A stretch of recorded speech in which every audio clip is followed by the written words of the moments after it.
Hello everyone, कैसे हैं आप लोग। आई होप आप अच्छे होंगे। इस वीडियो में हम देखने वाले हैं क्लासलेस एड्रेसिंग के बारे में, है ना।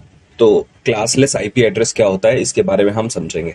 चलिए स्टार्ट करते हैं। Classless addressing is an improved IP addressing system, है ना। क्या है क्लासलेस एड्रेसिंग? जो है हमारे आईपी एड्रेस को इम्प्रूव करता है ना।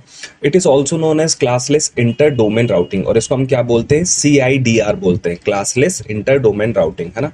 When user ask for the specific number of IP address, है ना, जब यूजर को कोई स्पेसिफिक नंबर ऑफ या number of block IP address चाहिए होता है, तो हम CIDR जो है आईपी एड्रेस को असाइन करते हैं। ठीक है, अब CIDR आप जानते हैं एक ब्लॉक ऑफ आईपी एड्रेस होता है, जो कि हम आईपी एड्रेस ब्लॉक के टाइप में देते हैं ना, ब्लॉक के अंदर देते हैं। ठीक है, ब्लॉक किस तरीके होता है, ब्लॉक जो है 2 की पावर में होते हैं, है ना। जो ब्लॉक हम असाइन करते हैं किसी भी ऑर्गेनाइजेशन या किसी भी ऑफिस को, तो एक ब्लॉक में जो है हम आईपी एड्रेस को असाइन करते हैं। अब जो ब्लॉक है उसका रूल क्या है क्रिएट करने का, है ना। तो CIDR block must be contiguous, है ना। जो हमारा CIDR आईपी का ब्लॉक बनेगा वो कॉन्टिग्यूअस आईपी एड्रेस होनी चाहिए, है ना। जैसे ही ब्लॉक हमने उसको असाइन कर दिया तो वो कॉन्टिग्यूअस नंबर होने चाहिए।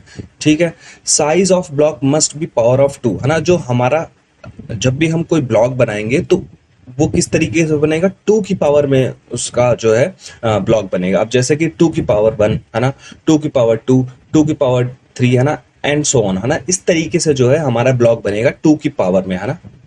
ठीक है, first IP must be divisible by size of block, और जो वो हम ब्लॉक बनाएंगे उसका जो फर्स्ट आईपी है ना, उसके साइज ऑफ ब्लॉक से जो है डिविजिबल होना चाहिए। ठीक है, अब इसका नोटेशन देख लेते हैं किस तरीके से नोटेशन होता है CIDR का।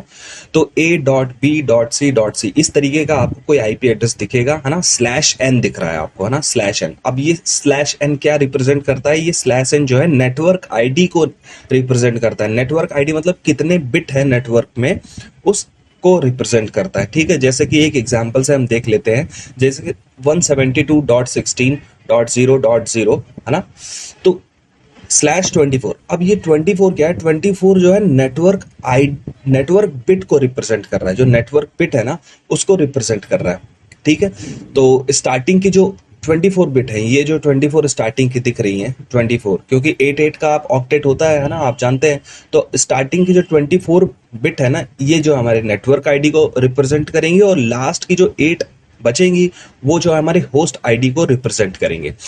ठीक है, अब हम इस दूसरे एग्जाम्पल की देख लेते हैं, जैसे कि 152.2.136.0, है ना, /26। अब इसमें क्या होगा, 26 बिट्स होंगी वो नेटवर्क आईडी को शो करेंगी, है ना। और जो 6 बिट होंगे इस लास्ट की, वो हमारी होस्ट आईडी को रिप्रेजेंट करेंगे। ठीक है, इसमें कोई क्लास का मतलब कॉन्सेप्ट नहीं होता है कि class A, class B, class C इस तरीके से डिवाइडेड नहीं होता है। इसमें जो है स्लैश करके आपको बता देगा कि कितनी नेटवर्क बिट है और कितनी हमारी होस्ट बिट है। ठीक है, अब IP network prefix number of bits used for the identification of network, है ना। जो प्रीफिक्स वाली बिट्स होती है ना, वो हमारी आइडेंटिफिकेशन ऑफ नेटवर्क को रिप्रेजेंट करती है, वही स्लैश वाली बिट, है ना। Remaining bits are use for the identification of host in a network, है ना। और जो बिट हमारी बचती हैं वो हमारी होस्ट को रिप्रेजेंट करती हैं। अब जैसे कि ये एक एग्जाम्पल है ना, 82.0.1.2/28। अब इसमें क्या होगा, जो 28 है ना, 28 हमारी जो नेटवर्क आईडी को जो है रिप्रेजेंट करेंगी। ठीक है, अब 28 हमारी नेटवर्क आईडी हो गई। अब 28 में 4 बचे, क्योंकि 32 बिट का हमारा आईपी एड्रेस होता है ना, तो 4 बिट बचे। जो 4 बिट होंगी वो क्या होगी, होस्ट का हमारी आईडी होंगी, होस्ट की बिट्स होंगी। ठीक है, चलिए एक एग्जांपल कर लेते हैं। जैसे कि ये एक एग्जांपल दे रखा है, ये एक आईपी एड्रेस देख रखा है, find the range of IP address in CIDR block, है ना। इसमें जो है आईपी एड्रेस की रेंज फाइंड आउट करनी, कहां से लेकर के कहां तक की आईपी एड्रेस है CIDR ब्लॉक में। अब इसमें 27 दे रखा है, 27 जो है नेटवर्क आईडी होगी हमारी। ठीक है, 27 नेटवर्क आईडी होगी। अब हमारी होस्ट आईडी कितनी बची, हमारी होस्ट आईडी जो है 5 होस्ट आईडी हमारी बची। ठीक है, तो हम इस आईपी एड्रेस को पहले खोल लेते हैं ना। एक हमारा ऑक्टेट ये बन गया, एक ऑक्टेट हमारा ये बन गया, एक ऑक्टेट हमारा ये बन गया, और एक ऑक्टेट हमारा इस तरीके से बन गया, है ना। तो स्टार्टिंग के जो 27 बिट हैं वो हमारी जो है नेटवर्क आईडी है। तो 27 बिट कितनी होगी, 2 2 4 ऊपर एक 5, यहां तक की जो है हमारी बिट जो है, हमारी बिट जो है नेटवर्क आईडी, इस इधर की जो है पूरी जो है नेटवर्क आईडी हमारी बिट्स है, ठीक है।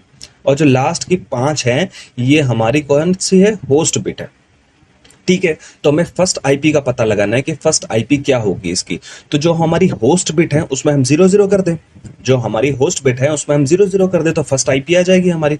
तो हमने जो लास्ट की बिट है, लास्ट की बिट ये है, यहां तक हमने जो है 00 कर दिया, लास्ट की जो बिट है यहां तक ही हमने 00 कर दिया, ठीक है। तो ये हमारी फर्स्ट आईपी हो गई। जब इसको हम नंबर में कन्वर्ट करेंगे ना, डेसिमल फॉर्म में कन्वर्ट करेंगे, तो हमारी आईपी एड्रेस कितनी आ जाएगी, 20.10.30.32, है ना। तो ये हमारी फर्स्ट आईपी हो गई, ठीक है। अब लास्ट आईपी कैसे हम फाइंड आउट करेंगे, जो लास्ट की 5 बिट है ना होस्ट की, उसमें हम 11 पुट कर देंगे। तो 11 पुट हम कर देंगे, 11 पुट हमने ये कर दिया, ठीक है। इधर यहां हमने 11 पुट कर दिया, ये हमारी जो है नेटवर्क, इस साइड की जो है नेटवर्क बिट हो गई, और ये साइड की जो है हमारी होस्ट बिट हो गई। तो हमने जब 11 पुट किया और इसको हम डेसिमल फॉर्म में जब लिखेंगे, तो हमारा जो आईपी एड्रेस आएगा, वो आईपी एड्रेस ये आएगा 20.10.30.63, ठीक है। तो हमारी रेंज कितनी हो जाएगी आईपी एड्रेस की, हमारी रेंज हो जाएगी 32 से लेकर के 63 तक की जो है हमारी आईपी एड्रेस की रेंज हो गई, ठीक है। तो इस तरीके से जो है सीआईडीआर ब्लॉक के क्वेश्चन को हम सॉल्व करते हैं। So thank you.